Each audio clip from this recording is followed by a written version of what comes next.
In the heart of San Francisco during the early 1980s, where ambition clashed with adversity and the city lights masked countless untold stories of silent struggles, there lived a man named Chris Gardner, a man whose dreams were far bigger than the reality he faced each day.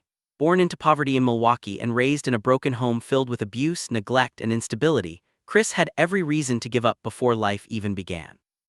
But something within him, a flicker of belief, a voice of determination, kept whispering that he was meant for something greater. In a world that constantly told him he couldn't, Chris silently answered with every breath that he could. As a young adult, he joined the Navy, trained as a medical equipment salesman, and tried to provide for his family, but the odds were never in his favor. Struggling to sell bone density scanners that most doctors deemed unnecessary, Chris watched his bank account vanish, his relationship with his girlfriend Linda deteriorate, and his dreams crumble one unpaid bill at a time. Then came the day that changed everything, not with a miracle but with a spark of possibility.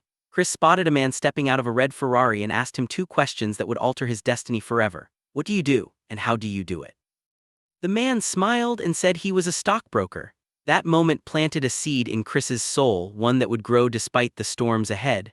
Determined to become a stockbroker himself, Chris applied for an unpaid internship at Dean Witter Reynolds, a highly competitive firm where only 1 in 20 interns were hired. Without a college degree, no formal finance background, and not a penny to his name, Chris entered the battlefield of Wall Street with nothing but grit and a toddler son he refused to leave behind. When Linda left him, Chris took custody of his son, Christopher Jr., and suddenly the fight wasn't just about him anymore. It was about being the father he never had, about breaking the chain of poverty, about proving to his son that hope is not a lie. They slept in subway bathrooms, on park benches, and in homeless shelters, hiding their pain behind forced smiles and quiet prayers.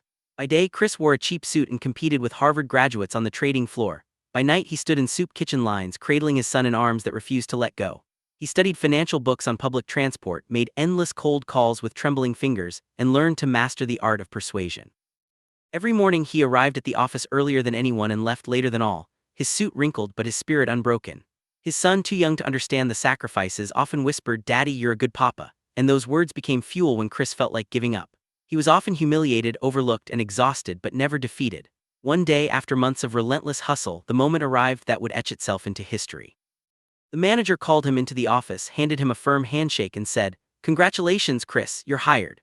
Chris nodded, holding back tears, walked out of the office in a daze, and when he finally stepped onto the street, he clapped his hands together in slow disbelief, because the dream was now real. That day he didn't go home a millionaire. He went home a man who had proved to the world that no amount of darkness can extinguish a heart full of fire.